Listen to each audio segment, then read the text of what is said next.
अर्जुन पेशे से एक कुम्हार था। वो अपनी 17 वर्षीय बेटी गौरी के साथ रहता था। वो रोज अपनी झोपड़ी के बाहर मिट्टी के बर्तन बनाता और उम्मीद करता कि एक दिन उसका भाग्य चमकेगा। एक दिन अर्जुन अपनी झोपड़ी के बाहर मिट्टी के खिलौने बना रहा था कि तभी उसका पड़ोसी बलराम वहाँ पर आ पहुँचा। क्या हाल है अर्जुन? अरे क्या बात है भाई, ये तुम्हारे चेहरे पर निराशा के बादल काहे छाए हुए हैं? अरे अब तुम्हें क्या बताएं बलराम भैया, तुम तो सब कुछ जानते हो। मैं इतने सुंदर मिट्टी के बर्तन और खिलौने बनाता हूँ, लेकिन कोई भी इन्हें अच्छे दामों पर खरीदता ही नहीं है। क्या कहें, गौरी अब 17 साल की हो चुकी है। कुछ साल बाद शादी के लायक हो जाएगी, लेकिन समझ नहीं आता है कि शादी करूं तो करूं कैसे। चिंता मत कर अर्जुन। तुम तो जानते हो कि मेरा राजमहल में आना जाना लगा ही रहता है। एक काम करता हूँ, मैं वहीं जा ही रहा हूँ और सुना है कि महाराज विक्रम को एक कुशल कुम्हार की आवश्यकता है। तो हाँ, महाराज को कुम्हार की आवश्यकता काहे पड़ गई? अरे बात ये है कि महाराज की पुत्री का जन्मदिन आने वाला है। वो अपनी पुत्री को सुंदर मिट्टी के खिलौने भेंट करना चाहते हैं। सुनो, मैं तुम्हारा नाम जरूर लूंगा, क्योंकि मेरी नजर में तुम सबसे कुशल कुम्हार हो। अब बस तुम्हारा भाग्य साथ नहीं दे रहा, नहीं तो तुम एकदम बहुत ऊपर होते अभी तक। चलो मैं जाता हूँ, बात करूंगा। हाँ। इतना कहकर बलराम वहाँ से चला गया। अर्जुन फिर से मिट्टी के बर्तन बनाने में लग गया। कुछ देर बाद अर्जुन झोपड़ी में पहुँचा। गौरी चूल्हे पर खाना बना रही थी। पिताजी, मैंने आपकी पसंद की सब्जी बना ली है, जल्दी से हाथ धो लीजिए, मैं रोटियां बनाकर लाती हूँ। तुझे देखकर मुझे कभी कभी बहुत दुख होता है गौरी। ऐसा क्यों बोल रहे हैं पिताजी? क्या कहूँ, तेरे जन्म के कुछ समय बाद ही तेरी माँ तुझे छोड़कर चली गई। खेलने कूदने की उम्र में ही तेरे हाथ में चिमटा और बेलन आ गया। अरे बेटा, जो काम औरतें बड़ी होकर करती हैं ना, वो तूने बचपन में ही सीख लिया। मुझे आपके लिए खाना बनाना बहुत अच्छा लगता है पिताजी। मैं तो चाहती हूँ कि जीवन भर आपको गरम गरम खाना बनाकर खिलाती रहूं।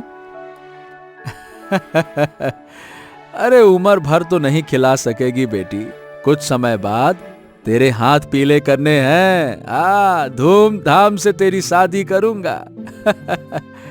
अच्छा, तू जानती है, जब तेरी माँ थी ना, तो वो भी बिल्कुल तेरी तरह एकदम गर्मा गर्म फूली हुई रोटी बनाकर खिलाती थी। चल बेटा, लगा खाना। अर्जुन खाना खाने बैठ गया। खाने के बाद उसकी आंखों में संतोष और चिंता दोनों झलक रहे थे। काहे बेटा, गौरी, तू मेरी कितनी सेवा करती है और मैं तुझे ढंग के कपड़े भी नहीं दिला सका। न जाने हमारी गरीबी के ये बादल कब छटेंगे। पिताजी, आप ही तो कहते हैं कि हमें कभी भी ईश्वर से उम्मीद नहीं छोड़नी चाहिए। सबका भाग्य बदलता है, हमारा भी बदलेगा। हाँ, जब तू ये बात कहती है ना, बस मेरे शरीर में एक नई जान आ जाती है।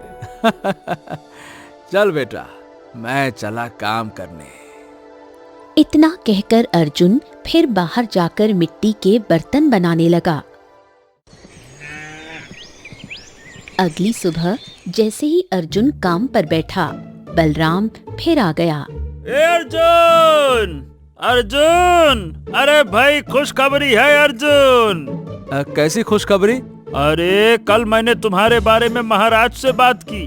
जब मैंने तुम्हारी कारीगरी का जिक्र किया ना, ओए होए होए होए, महाराज तो बड़े खुश हो गए। उन्होंने कहा कि तुम उनकी पुत्री के लिए सुंदर सुंदर मिट्टी के खिलौने बनाओ। अगर उन्हें पसंद आ गए ना, तो तुम्हें इनाम मिलेगा। एक सप्ताह बाद दरबार में खिलौने पहुंचाने हैं। लग जाओ, अब दनादन बनाओ मिट्टी के खिलौना। अर्जुन के चेहरे पर आशा की चमक दौड़ गई। बलराम चला गया और अर्जुन ने खुशी खुशी ये बात गौरी को बताई। पिताजी, मैं भी आपके साथ खिलौने बनाऊंगी। अर्जुन और गौरी दोनों ने मिलकर दिन रात मेहनत की। एक सप्ताह बाद खिलौने तैयार हो गए। अर्जुन ने पोटली में खिलौने रखे और गौरी के साथ राजमहल की ओर चल पड़ा। पिताजी, मेरा भी मन है महल देखने का।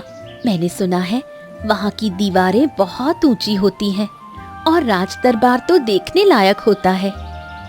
हाँ तो चल, मेरी बेटी है, तू भी चल सकती है मेरे साथ। चल आजा। दोनों राज दरबार पहुँचे। वहाँ राजा सूरज अपने सिंहासन पर बैठे थे। कौन हो तुम? प्रणाम महाराज। महाराज, मेरा नाम अर्जुन है और मैं एक कुम्हार हूँ।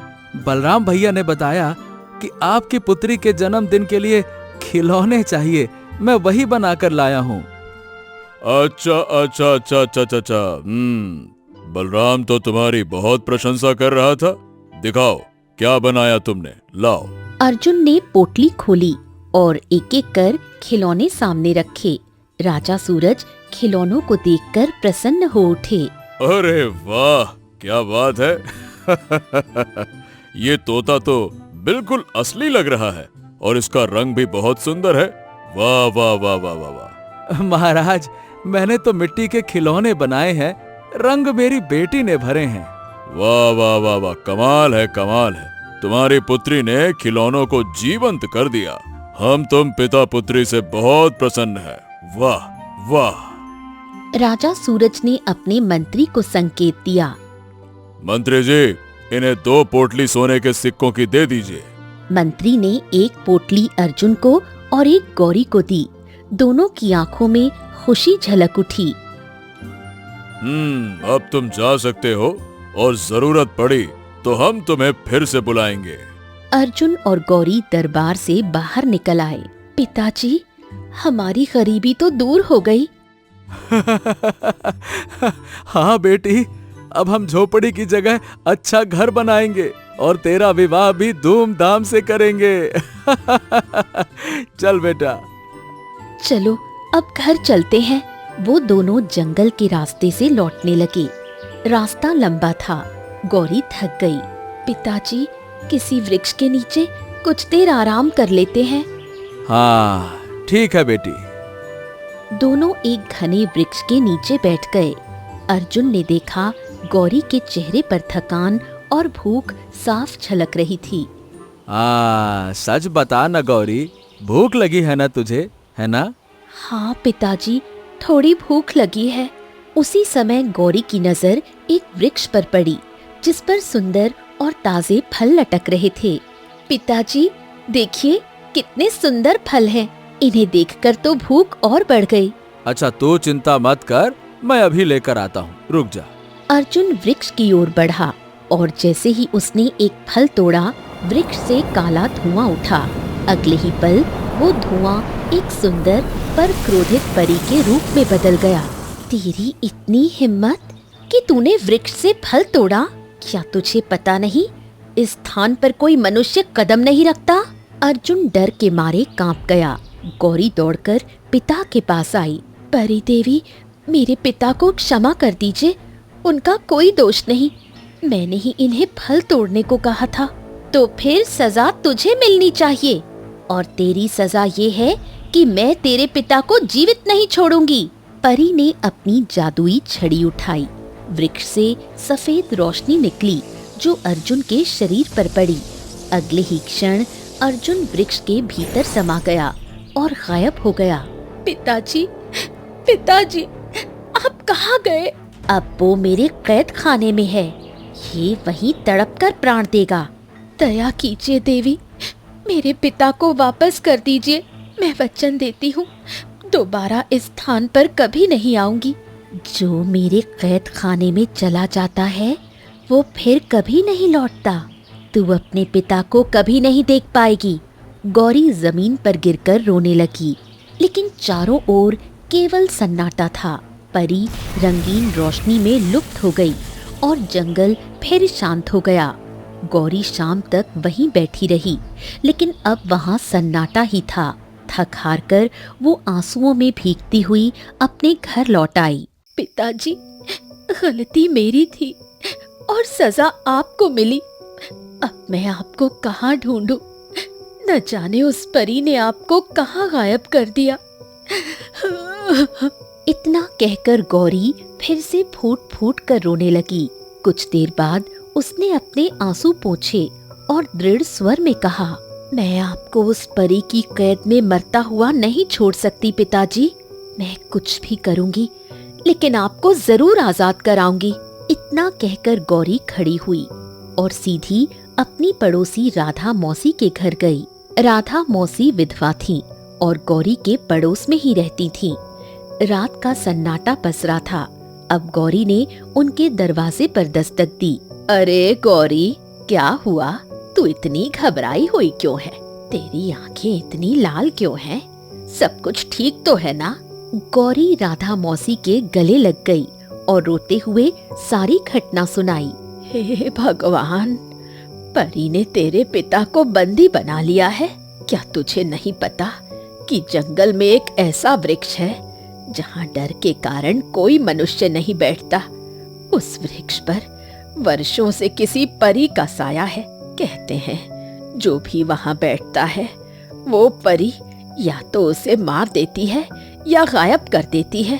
और तूने अपने पिता को उसी वृक्ष से फल तोड़ने के लिए भेज दिया। मुझे क्या पता था मौसी? अगर मुझे जरा भी अंदाजा होता कि उस वृक्ष पर परी का वास है तो मैं कभी उन्हें वहां भेजती ही नहीं।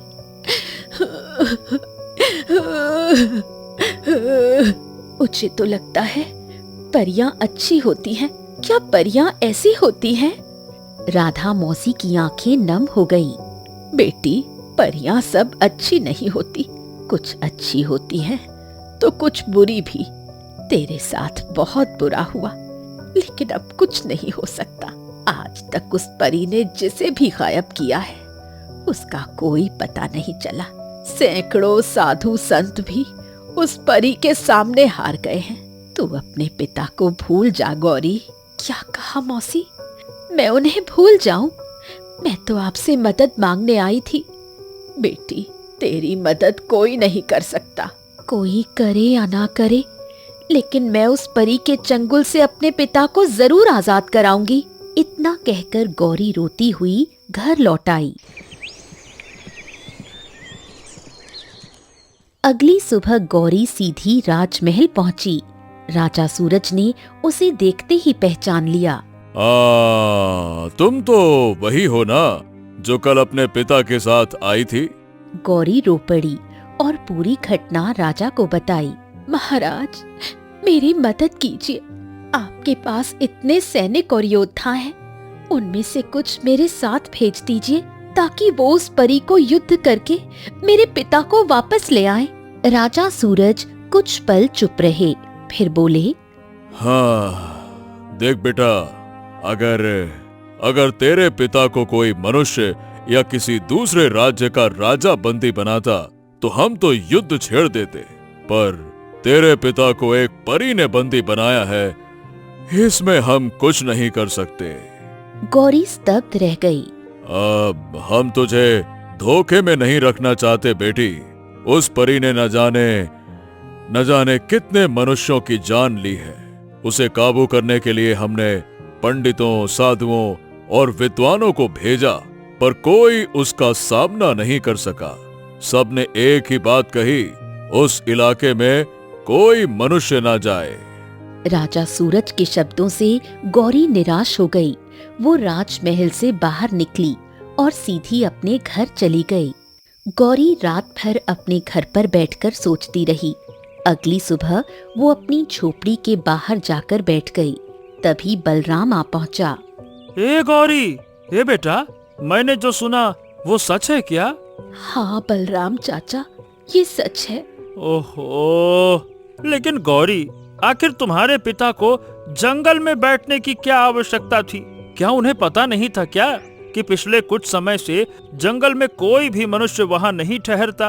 अरे वहाँ पर परी ने मनुष्यों की जिंदगी हराम कर रखी है। गलती पिताजी की नहीं थी, मुझे थकान हो गई थी। परी वाले वृक्ष पर बहुत ही सुंदर और ताजा फल लटके थे। मुझे भूख लगी, मैं मैंने पिताजी से फल लाने को कहा। पिताजी ने फल तोड़ लिया। क्या पता था कि मैं अपने पिताजी को इतनी बड़ी मुसीबत में झोंक रही हूँ। गौरी फिर से रोने लगी। मेरी मदद कीजिए। अब बेटा, मैं क्या मदद कर सकता हूँ? मैंने महाराज से भी मदद मांगी, लेकिन उन्होंने इनकार कर दिया। बलराम गहरी सोच में डूब गया। फिर वो सोचकर गौरी से बोला, ये बता गौरी, क्या तुझे तैरना आता है? हाँ, आता है। गांव के आगे एक नदी है। उस नदी के पार एक जंगल में साधु महाराज कुटिया में रहते हैं। वो सांसारिक मोह माया से मुक्त हैं और किसी से मिलना पसंद नहीं करते। गौरी, राजा सूरज ने पहले भी उनसे मदद मांगी थी, पर उन्हें मिलकर साधु ने इनकार कर दिया था। अगर कोई मदद कर सकता है तो बेटा वो साधु ही कर सकते हैं। बलराम की बातें सुनकर गौरी खड़ी हो गई और नदी की ओर चल पड़ी। थोड़ी देर बाद वो नदी के सामने आई और वो बिना देरी किए पानी में कूद गई। बहुत देर तक तैरकर नदी के दूसरे किनारे पर पहुंचकर गौरी ने घने जंगल में साधु महाराज की कुटिया ढूंढनी शुरू कर दी। थोड़ी देर बाद उसे झोपड़ी नजर आई। लगता है यही वो कुटिया है जिसके बारे में बलराम चाचा ने बताया था।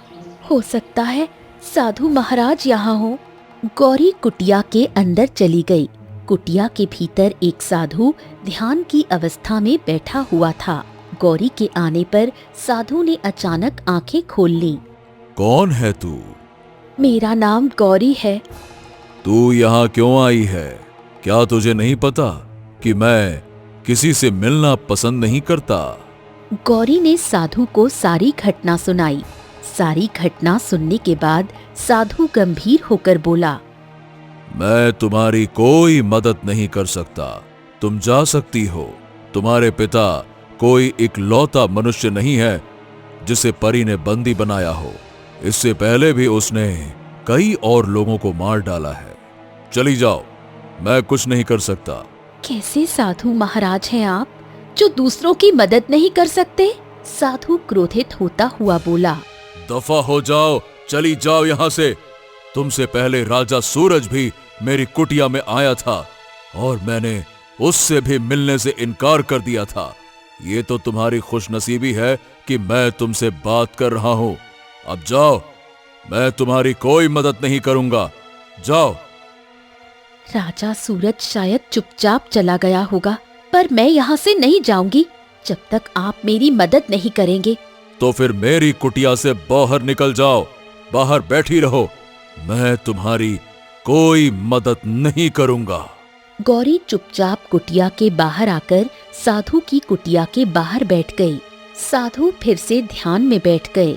गौरी सुबह से शाम तक कुटिया के बाहर ही बैठी रही, पर साधु बाहर नहीं आए। रात हो गई।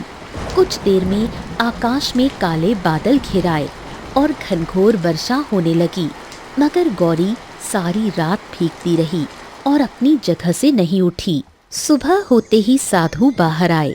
गौरी को वहीं बैठा देखकर वो ठिठक गए। तुम सुबह से रात तक ऐसी ही बैठी थी? हाँ साधु महाराज, मैंने कहा था जब तक आप मदद करने के लिए हाँ नहीं कहते मैं यहाँ से नहीं जाऊंगी, चाहे मैं यहीं मर ही क्यों ना जाऊं। साधु मुस्कुराए। उन्होंने गौरी का हाथ थामा और उसके सिर पर हाथ रखकर कहा,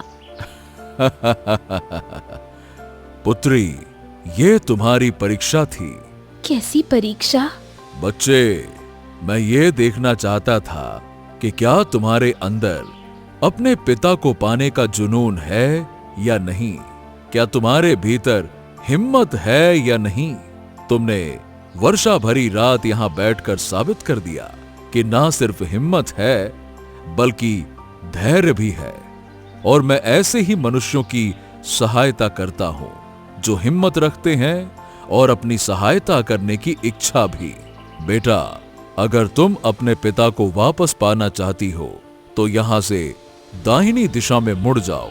वहां तुम्हें एक घना जंगल मिलेगा और वहां पर विचित्र कोहरा फैला होगा। लेकिन हाँ, याद रखना, तुम्हें चलते जाना है, चलते जाना है। जंगल में किसी भी स्थान पर बैठना नहीं है। चाहे पैरों में कितना भी दर्द हो, चाहे कितनी भी थकान हो, लेकिन रुकना नहीं। चलते रहना जब तक तुम्हें वो न मिल जाए। कौन वो? एक सुनहरी मैना पक्षी जो मनुष्य की आवाज में बात करती है। जब वो तुम्हें मिल जाए तो उसे अपनी पूरी कहानी बताना और उसके बताए कार्य को पूरा करना।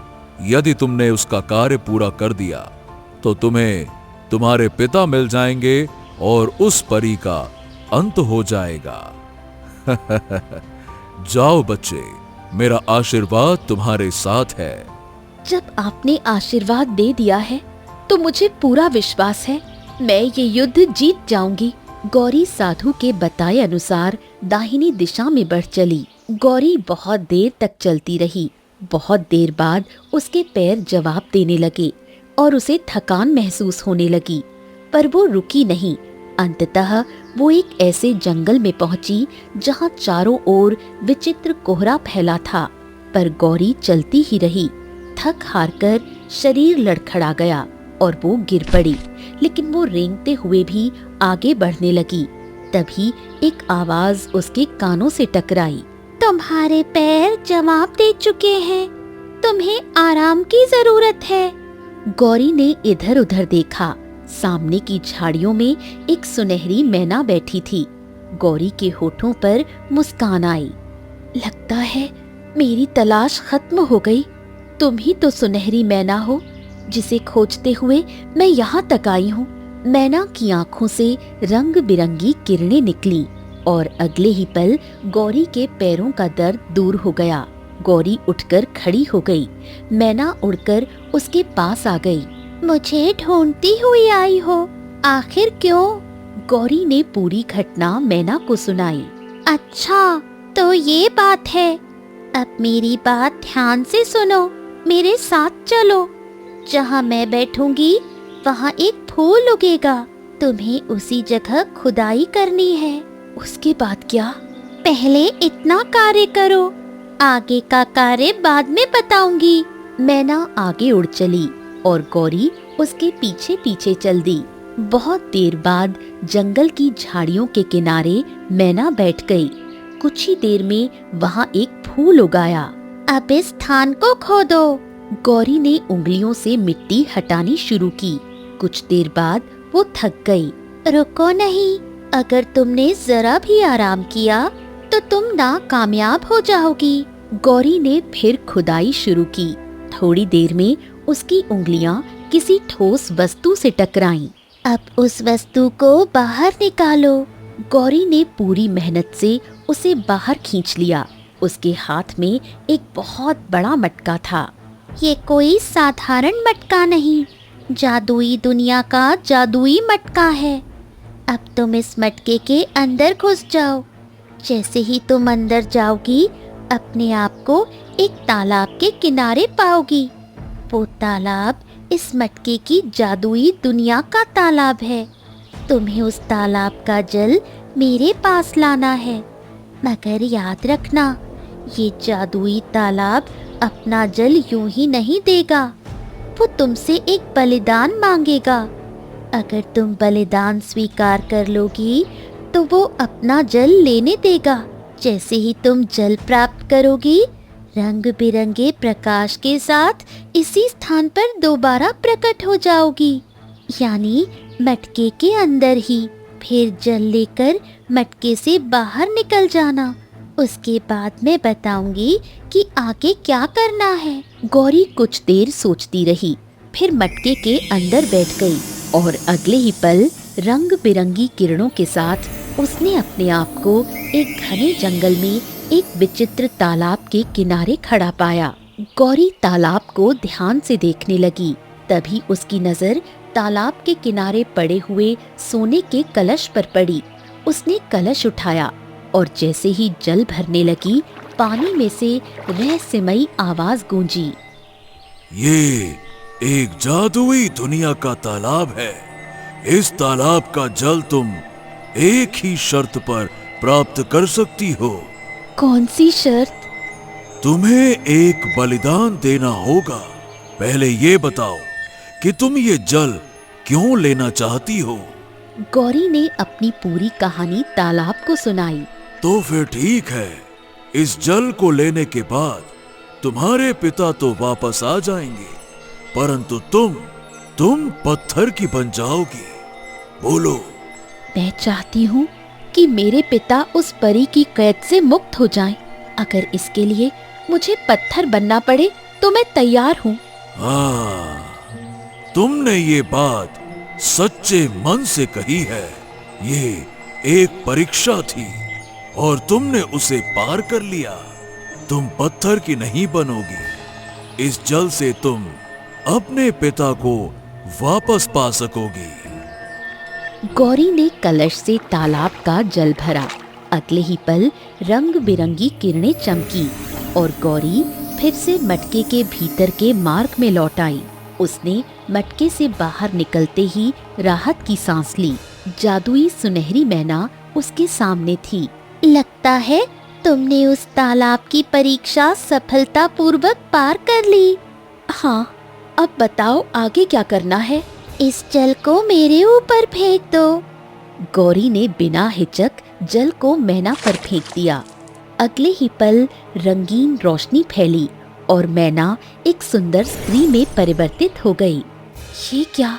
तुम तो एक सुंदर स्त्री में बदल गई। हाँ, मैं कोई और नहीं बल्कि इस जंगल की देवी हूँ। तो फिर तुम मैना पक्षी में कैसे बदल गई थी? ये सब बताने का अभी समय नहीं है। पहले तुम्हारे पिता को आजाद करते हैं। देवी ने गौरी का हाथ थामा। दोनों वहाँ से अदृश्य हो गईं। कुछ देर बाद जंगल की देवी और गौरी उस परी के निवास वृक्ष के सामने प्रकट हुई, जिसने गौरी के पिता को बंदी बना रखा था। इस वृक्ष के अंदर कब तक छिपी रहेगी? अब समय आ गया है, बाहर निकल। जंगल की देवी की आवाज के साथ ही रंगीन धुएं में से परी प्रकट हुई। वो जंगल की देवी को देखकर कांप उठी। तू तो वही है जिसे मैंने अपनी जादुई शक्तियों से सोने की मैना में बदल दिया था। तू अपने असली रूप में कैसे आ गई? ये असंभव है, क्योंकि अपने असली रूप में आने के लिए तुझे उस मटके की दुनिया में जाना पड़ता और वहाँ से जल लाना पड़ता। वो जल कोई भी नहीं ला सकता था, सिवाय उसके जिसके दिल में सच्चा प्रेम और बलिदान की भावना हो।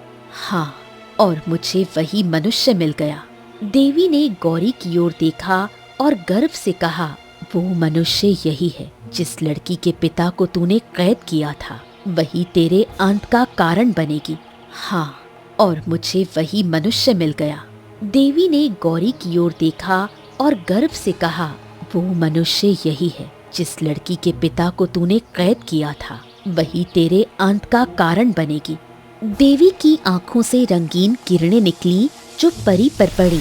अगले ही पल परी आकाश में विलीन हो गई। परी के विलुप्त होते ही रंगीन प्रकाश फैला और उसी क्षण गौरी का पिता प्रकट हो गया। वो दौड़कर गौरी से लिपट गया। दोनों की आंखों से खुशी के आंसू बह निकले। ये परी परलोक से निकाली हुई परी थी, जिसने वहां भी विद्रोह किया था और फिर पृथ्वी पर आकर बस गई थी। इसने मुझे धोखे से सोने की मैना में बदल दिया था। आगे की कहानी तुम जानती ही हो। तुम्हारी वजह से मैं मुक्त हुई और अब ये जंगल भी इस परी के आतंक से मुक्त हो गया है। अब तुम अपने पिता के साथ घर लौट जाओ गौरी। जंगल की देवी ने मुस्कुराकर आशीर्वाद दिया और रंगीन प्रकाश के साथ आकाश में विलीन हो गई। गौरी अपने पिता को लेकर घर लौटी। पूरे गांव में खुशी की लहर दौड़ गई। बेटी गौरी, तूने अपने साहस से मुझे मौत से भी छुड़ा लिया।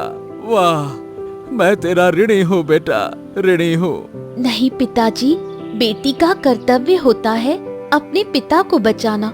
इस तरह एक निडर बेटी ने अपने प्रेम, साहस और बलिदान से उस शक्ति को भी हरा दिया जो इंसानों के भय पर पलती थी। पिता और पुत्री का प्रेम उस दिन हर बंधन से ऊपर उठ गया।